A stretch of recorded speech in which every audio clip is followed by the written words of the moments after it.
crisis that we've all been in the last 90 days. I would like to first, before I speak about Rajouri, Poonch, Pahalgam attacks, I would like to add Rajouri and Poonch because they have also had huge setbacks during this last few days. But I think Tejasvi Surya is not here, unfortunately. I can't see him in the house. But I would like to tell him and put it on record because I have this document which I can table.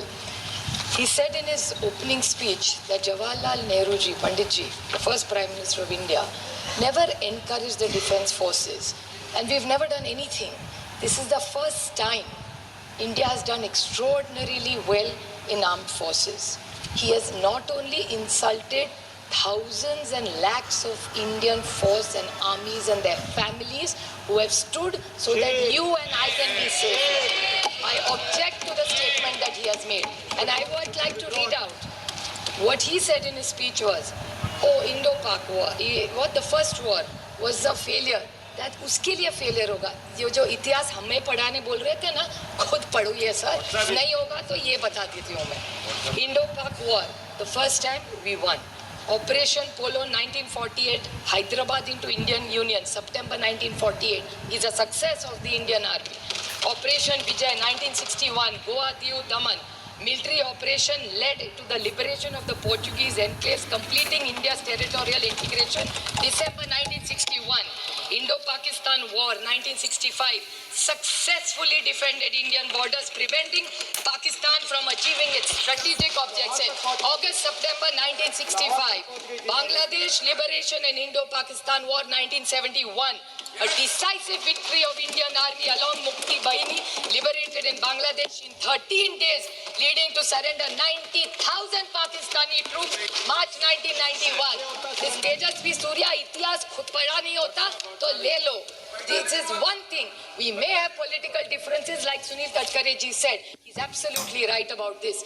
That जब देश का सवाल आता है तो देश पहला, उसके बाद राज्य, उसके बाद पार्टी, उसके बाद फैमिली.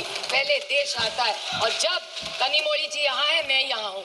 जब हमें किरण रिजिजू का फोन आया था, किरण जी ने मुझे सिर्फ फोन पे कहा, सुप्रिया तुमको देश के लिए 10 दिन देने पड़ेंगे. देश के लिए मैं क्या कर सकती हूँ? देश के लिए 10 दिन क्या बोल रहे हो किरण जी आप?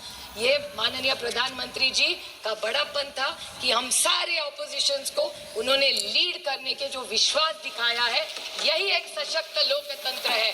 ये जो तेजस्वी सूर्या की छोटी सोच है ना, वो छोटी सोच हम नहीं रखते. जो अच्छा है वो अच्छा ही है. और जब देश के बारे में आता है, आप नहीं थी शैलजा जी, लेकिन ऑल पार्टी मीटिंग में हम जब गए थे तो पहली कांग्रेस पार्टी बोली थी और उन्होंने कहा था कि ये वक्त तू मैं का नहीं है. कांग्रेस पार्टी और सारी ऑपोजिशन नरेंद्र मोदी जी की सरकार के साथ पूरी ताकत से खड़ी रहेगी और हम आपके साथ हैं. आप जो निर्णय ले, युद्ध करे, कुछ भी करे, हम आपके साथ खड़े रहेंगे. और ये तेजस्वी सूर्या क्यों पता नहीं है. तो मैं ये जो नए लोग आके पता नहीं क्या क्या हमको सुना के जाते और गलत इतिहास बनाते और रिकॉर्ड पे गलत लाते, इसके लिए मुझे दुख हुआ उनके भाषण सुन के. उनके लिए बहुत अंध भक्त होते काय असेल. नदर थिंग ही सेड, एनआईए के बारे में बोल रहे थे. किसने एनआईए शुरू किया? ये तू मैं का वक्त नहीं है. इस देश के अभी सुरक्षितता की चर्चा. मैं नहीं कहूँगी हमने किया, अच्छा ठीक है हमने किया, आपने आगे लिया, अच्छी बात है. बट एनआईए में भी गलती निकाली. ये जो तेजस्वी जी ने, या मुझे विश्वास है कि ये बीजेपी की लाइन नहीं होगी, ये तेजस्वी सूर्या जी की होगी, क्योंकि जब से हम सबको उन्होंने बुलाया था. और ये जो अभी मंत्री जी, मेरा मिनिस्टर डॉक्टर जयशंकर जी बोले, मैं उनकी तहे दिल से हम सब की तरफ से आभारी हूँ कि हम सबको उन्होंने चुना और विश्वास के नाते हमें प्रदेश में भेजा. और मैं सिर्फ जयशंकर जी को 2-3 छोटे सवाल करना चाहती हूँ.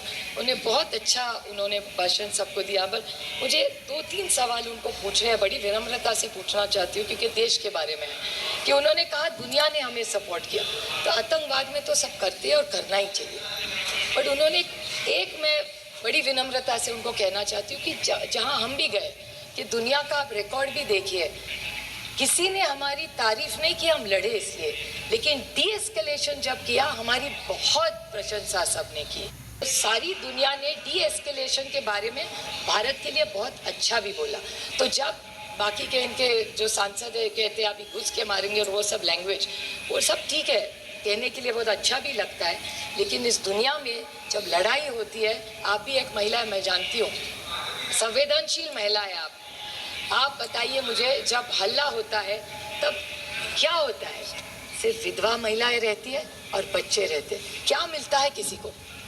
तो मेरे ख्याल से डायलॉग्स, टॉक्स, ये सारी बातें हम सब कह के आए कि terrorism, blood and water can not flow together. Anurag ji है यहाँ, वो रोज बोलते थे, हम 10 दिन घूम रहे थे कि cross border terrorism, terror and talks cannot together. We were साथ में थे हम उसमें। मेरे ख्याल से किसी मीटिंग में हम गए थे तो हमने कहा था कि अगर आप युद्ध करेंगे तो हम भारत के साथ रहेंगे, जो भी करेंगे आप। लेकिन जिस तरह से, और एक उन्होंने पूछा, एक बीजेपी के ने कि हमने अटैक किया और पहली वाली सरकार ने कुछ नहीं किया। मैं पूछना चाहती हूँ कि आपका ऑब्जेक्टिव था क्या? तेजस्वी सूर्या जी कह रहे थे कि ओ आप इतने साल कांग्रेस ने कुछ नहीं किया, तो भूल गए इतिहास पर क्या क्या किया। लेकिन मैं बड़ी विनम्रता से उनको पूछना चाहती हूँ कि डीएस्केलेट तो 1-1.5 साल, 1-1.5 दिन में ही हो गया, तो what was the objective of the war when he said? क्योंकि ये बहुत सारे लोग मुंबई के अटैक के बारे में बोले और बोले कि कांग्रेस ने कुछ नहीं किया। मैं बोलना चाहती हूँ, आपको पता नहीं दुख क्या होता है। पुलिस शहीद हुए 26/11 की मुंबई के अटैक में, और ओमले जी थे, बेचारे पुलिस थे, उन्होंने जब वो क्या उसका नाम था, कसाब को जब पकड़ा था, जिंदा पकड़ा था।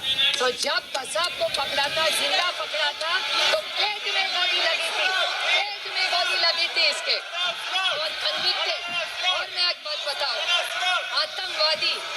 आतंकवादी को जिंदा हमने पकड़ा था, तब हमारी, मैं नहीं कहती वो हमारा सरकार नहीं गई थी, इस देश की पुलिस थी वहां। मैं नहीं कहूंगी कि कांग्रेस ने की, कभी नहीं कहूंगी मैं कि एनसीपी कांग्रेस की सरकार थी, हमने पकड़ा, हम नहीं पकड़ने गए थे। वो जो पुलिस वाला था उमड़े, जिन्होंने जान दी, उन्होंने उसको पकड़ा है। मैं कभी इस मामले में क्रेडिट नहीं लूंगी, इतनी तो इंसानियत रखो। नवंबर 21 में उसको फांसी हुई थी, नवंबर 21 में, हिसाब देती हूँ आपका। पहले कन्विक्ट हुए 2010 में, उसके बाद Mumbai high court, supreme court, mercy petition, execution carried out, और नवंबर 2021 में पूना में इसी को फांसी हुई थी, कसाब को। ये काम हमने किया, हमने नहीं किया, सबने मिलके किया। इन्होंने भी तब साथ दिया था, और जो सच है वो सच है। अब मैं पहलगाम, पूंछ, राजौरी, इस पे मैं डिबेट पे भी आऊंगी। और मैं, किसी ने यहाँ नहीं बोला, लेकिन मैं जम्मू कश्मीर की सरकार और वहाँ के मुख्यमंत्री के बारे में ज़रूर बोलना चाहती कि उमर अब्दुल्ला जी ने इमीडिएटली असेंबली में, और सारे एमएलए किसी भी पार्टी को हुआ, उनकी मैं तहे दिल से आभारी हूँ कि सारों ने यूनानिमसली कंडेम किया कि अटैक नहीं होना चाहिए।